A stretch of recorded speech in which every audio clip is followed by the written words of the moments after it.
You're listening to Kerry Lutz's Financial Survival Network, where you get valuable information you just can't find anywhere else. To thrive in today's trying times, you need the Financial Survival Network, now more than ever. Go to financialsurvivalnetwork.com and get your free newsletter and gift. Financial Survival Network, now more than ever. And welcome. You are listening to watching the Financial Survival Network. I'm Kerry Lutz. Well, as we approach the end of January, amazing. The month has gone by that quickly. Markets are booming. Everything is fine. And the financialization of everything moves apace. With us now, financial expert, Emmanuel Daniel. Emmanuel, it's great to have you on the show. So how is everything being financialized and why? Well, Kerry, anything that can be digitalized can be financialized. And right now, what's happening in industry, in manufacturing, in trade, is that there's been a lot of data being generated. Even as far back as 2014, Jeff Immelt said that GE's core business will no longer be manufacturing, but will be in the data that's generated from the manufacturing. So he created lots of data points, collecting lots of data, and then putting it up into the financial markets to be traded. And a lot of businesses are going to find that they are more likely to make a lot of money trading the data that they generate rather than the core business of the actual manufacturing itself. And like that, because anything that can be turned into data can be financialized, I think that the world is going to go through a long phase of trying to financialize everything. But what's interesting is that that the industries that finance will find that not everything can be financialized, and that's another story that will evolve over time.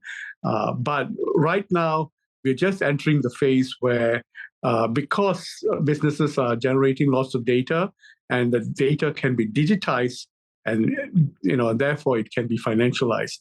So it's just a simple process because of digitization that we find that financialization is going to take on a whole new dimension that it never had before, right down to affecting how the GDP of a country is going to be calculated. So the value add of the US GDP, for example, which is about 19 to 21 trillion at the moment, there are analysts will say that it can go up to 45 trillion just on the financialization of the economy. So, so you create there and so on. Yeah. All right. So when we look ahead and we see what's happening, how do you make money off of this? How do you profit from a trend that is well in place, that's been in place for quite some time? I think that it goes hand in hand with the fact that governments in all the major economies, the US, China, Japan, are generating a lot more liquidity in their respective economies than the economy can absorb. And that's what's creating the ability to fund a lot of the financialized assets that are being created, whether it's Bitcoin or mutual funds or government debt, all of these or even gold for that matter. The reason all of them are buoyant at the moment is because there's so much liquidity in the marketplace that's looking for assets to absorb. So as long as liquidity is cheap and plentiful, it will absorb all of the new financial assets that are being created. All right. So as far as what can I invest in at this particular moment that shows real promise and that's going to be at the forefront of this trend and make me a lot of money so I don't have to work anymore? Well, I guess, the basic rule of thumb is start with the real assets that you're going to be using, such as property. Invest in a house, and hold on to it. invest in maybe a second property, because property is like the single most predictable absorber of financialization. And then comes everything else. And there's a whole range of assets that are being created. They call them alternative assets today. It can be anything from NFT to Bitcoin to gold. The interesting thing is that people who invest in any one of these classes of assets like to think that there are some special rules that function that makes these assets very important. But the truth is that all of the assets, they subscribe to the same rules of the market, which is supply, demand, information symmetry, bears and bulls, and also the whales that dominate different markets. So the more mature markets are much more better spread out. The newer markets are dominated by whales who can distort the market and so on. So, depending on how new a market is or how new an asset class is and how immature it is, it'll be a lot more volatile than the markets that are more stable. But over time, if you take cryptocurrencies, for example, right now it may look very, very buoyant and very unpredictable. But over time, as the investor base becomes broader and deeper, you will see that it also operates to the same rules as any other security that's far more stable, blue chips, for example. Mm-hmm. All right. So what's happening with cryptos now? Why have they been so beaten down? And why do you think they're going to come back? Something that I find that crypto investors don't distinguish is crypto as a technology and crypto as a financial asset or a security operate under two very different rules. And many commentators, much of the noise in the marketplace mix the two rules up a lot. Crypto as a security is subject to the same rules as any other security in the marketplace. And everything that Warren Buffett or Charlie Munger says is true, which is that a security needs to have an underlying asset or a underlying ability to generate income in order to be trusted.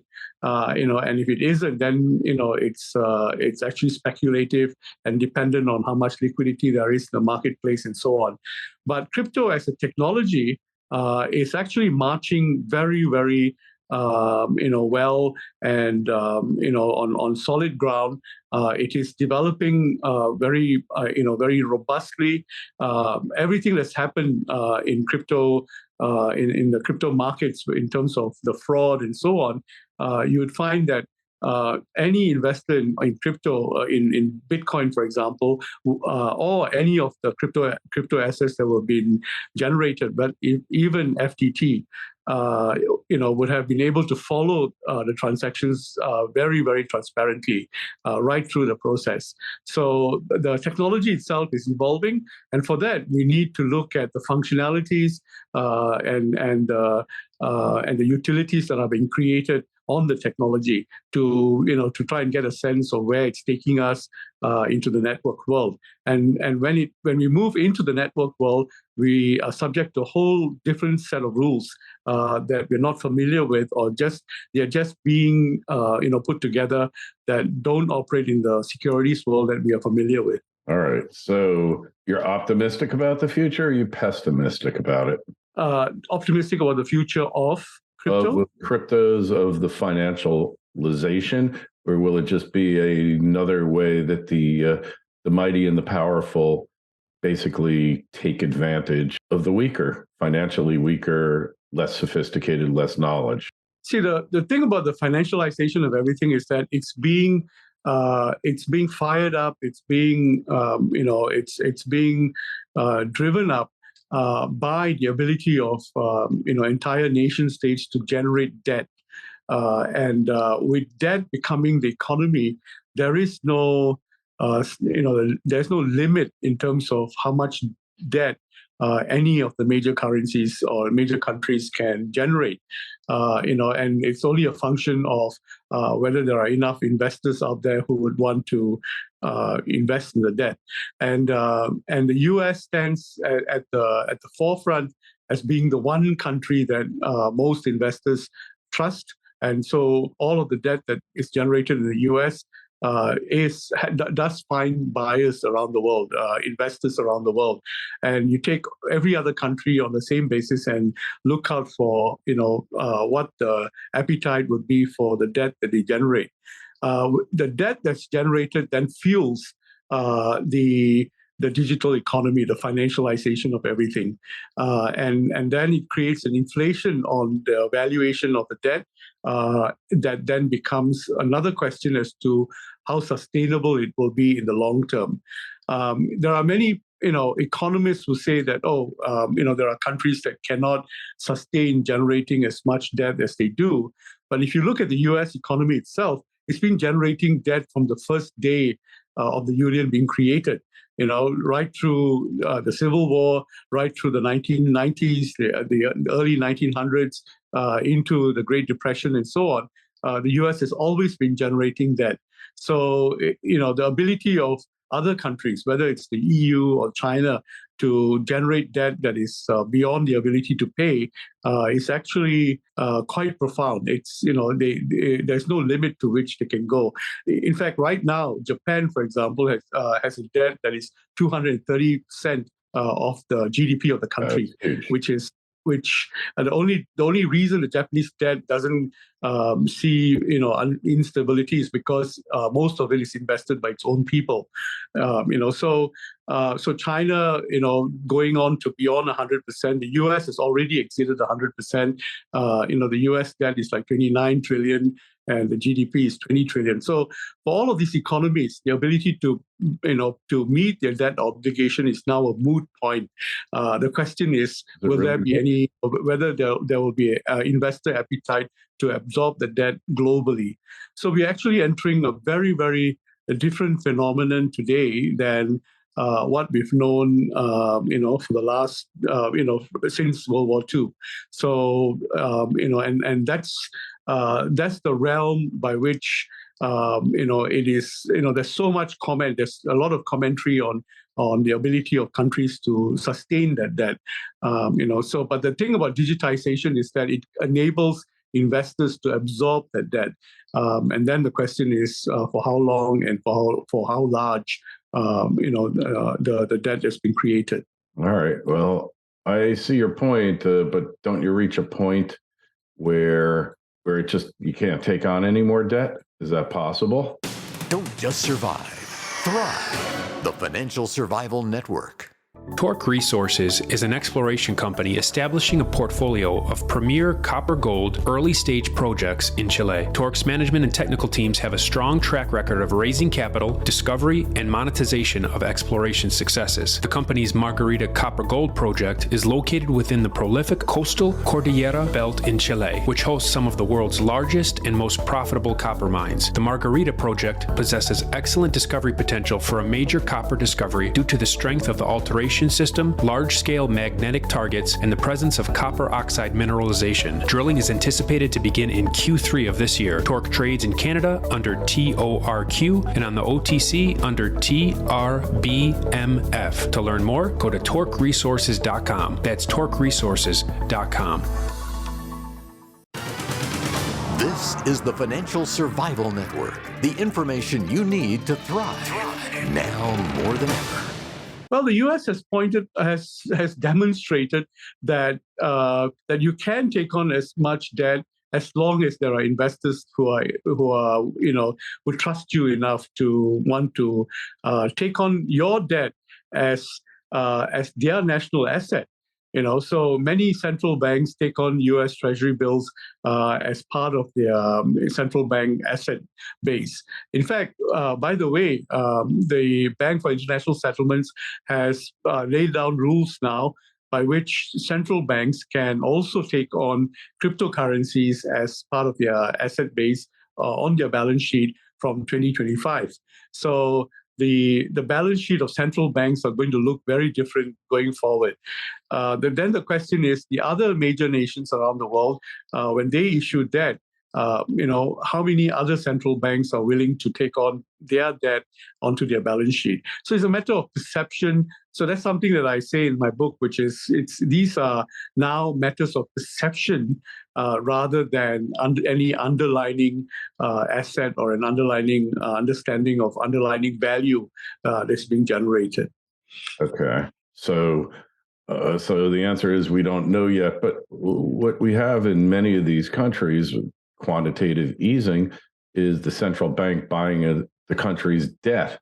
So that's kind of just printing money. That's just inflationary, isn't it? It is. And actually, the value of all kinds of securities is absorbing the inflation that's being created, because of the liquidity that exists in the marketplace. So when you see a property price go up beyond, the rent that's being generated, beyond its ability to generate income, you're looking at inflation. And it's nice when you have an asset that can absorb the inflation that's being generated. But it's not nice when the cash that you have can't go out on the streets and buy food. And actually, that's what I find happening in a number of countries that are not handling the inflation and the liquidity that's being created very well.